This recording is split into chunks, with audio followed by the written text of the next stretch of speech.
You know, in every great story, there's that moment, the one where all hope seems completely lost. So today, we're going to dive into two of history's most incredible comebacks, stories of leaders who were staring defeat right in the face, only to find out that destiny had something else in mind. It really is the ultimate question, isn't it?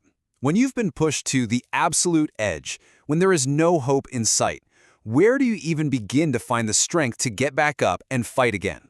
Well, we're going to explore that very question through the stories of two legendary figures. One was a king who literally lost his entire kingdom overnight, and the other was a boy born into weakness, completely written off by everyone around him, who seemed destined for, well, nothing. All right, for our first story, we're heading back to 9th century England. It's a land just engulfed in the chaos and violence of the Viking Age, and right at the center of this storm is a very reluctant leader named Alfred. To really get what Alfred was up against, you have to understand just how fast and brutal this invasion was. The Vikings' great heathen army, they weren't just raiding, they were conquering. I mean, within a single decade, boom, Northumbria's gone. Boom, Mercia falls. By 875, only Alfred's little kingdom of Wessex was left standing. They were all alone. So who's leading this last stand? You'd think some battle-hardened warlord, right? Nope, it was Alfred, a 22-year-old scholar who was way more interested in books than battles. He only became king because he was literally the last one left. All four of his older brothers had been killed fighting the Vikings. This was a job he never, ever wanted. With his army in tatters, Alfred tries a different approach: diplomacy. He basically pays the Vikings to leave and gets a sacred holy oath from their leader Guthrum, promising to never come back. But the second Alfred's forces stand down, Guthrum breaks that oath, slaughters the hostages, and just disappears with his army. I mean, it was a complete and devastating betrayal. So a year goes by, no sign of Guthrum. Alfred starts to think maybe, just maybe, he's actually secured peace. So he holds this huge Christmas feast at a royal estate in Chippenham. His best soldiers, nobles, his whole court, they're all there, celebrating, completely unarmed. And of course, that's the exact moment Guthrum was waiting for. The Vikings burst in. It's a massacre. Alfred and just a handful of bodyguards barely managed to escape into the darkness, leaving the screams of their friends behind. In one night, Alfred becomes a king without a kingdom, a fugitive haunted by the thought that he ran away and abandoned his men. And what happens next has become the stuff of legend. Hiding out in his own land, Alfred is taken in by a peasant woman who has no clue who he is. She asks him to watch some cakes cooking by the fire, but he's so lost in his own despair that he lets them burn, and he gets a real earful for it. I mean, talk about rock bottom, a king being yelled at for burning cakes. But in that moment of total humiliation, something inside him just hardens. He decides he's not done yet. He's going to fight back. From the swamps, he sends out secret messengers with this one: desperate call to arms.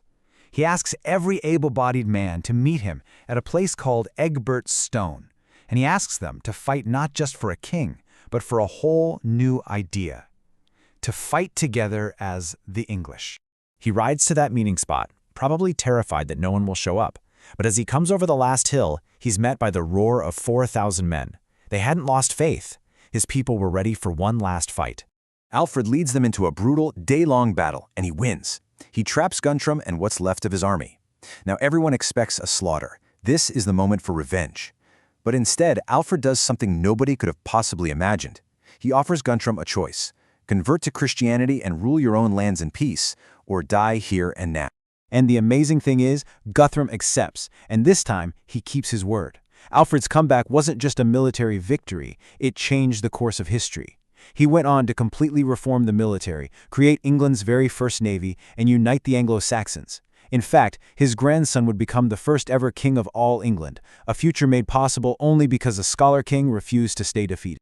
So Alfred's story is all about a leader rising from the ashes of a catastrophic defeat.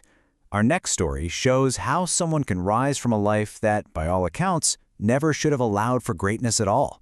We're jumping forward 4 centuries to 13th century West Africa, where an epic comeback begins not with a war, but with a very strange prophecy.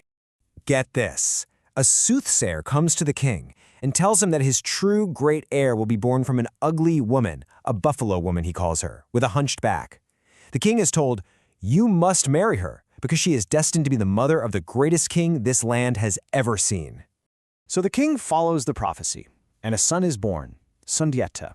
But the grand prediction immediately seems like some kind of cruel joke. The boy is disabled. He can't walk. For years, he just crawls on the ground, and both he and his mother face constant mockery and ridicule.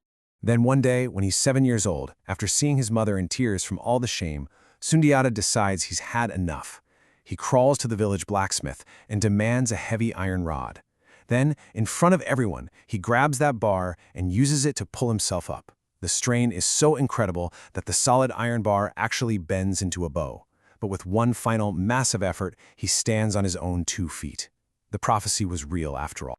But his new strength just makes him a target. The king's other wife starts plotting to kill him, and Sundiata and his mother are forced into exile. For 7 long years, they wander from kingdom to kingdom. But this hardship doesn't break him, it forges him. He becomes a powerful warrior and a wise, respected leader. And then, destiny comes knocking. Literally. Desperate messengers from his homeland finally find him. A cruel sorcerer king named Sumaoro has conquered their kingdom, and the people are suffering terribly. Their only hope, the soothsayers said, was Sundiata. They begged him to come back and claim his throne. Sundiata agrees. He comes back, but not just as a prince ready for a throne. No, he returns as a unifier. He rallies not only his own people, but all the small bickering kingdoms, forging them into one massive army to fight for their freedom together. He defeats the tyrant and is crowned Manza, which means King of Kings. He goes on to found the legendary Mali Empire, which, thanks to its endless gold mines, becomes one of the wealthiest empires in the history of the world. And get this, his famous descendant, Mansa Musa, is still considered the richest person who has ever lived. Yeah, that all started here. So, a fugitive king and an exiled boy. What can we actually take away from these stories? Let's break down some of the core lessons on resilience that they teach us. So what do these 2 stories really show us? Well, they kind of reveal the anatomy of a comeback. First, resilience isn't something you're born with. It's forged in crisis. Think of Alfred's humiliation in the swamp or Sundiata's years in exile.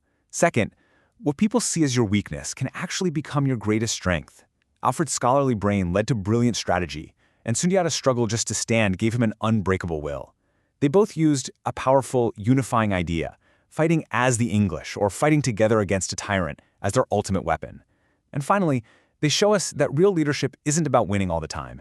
It's defined by how you overcome defeat. And that leaves us with one last thing to think about. When we're trying to measure the greatness of a leader, what really matters more, the victories they rack up or the incredible defeats they had to come back from to achieve them?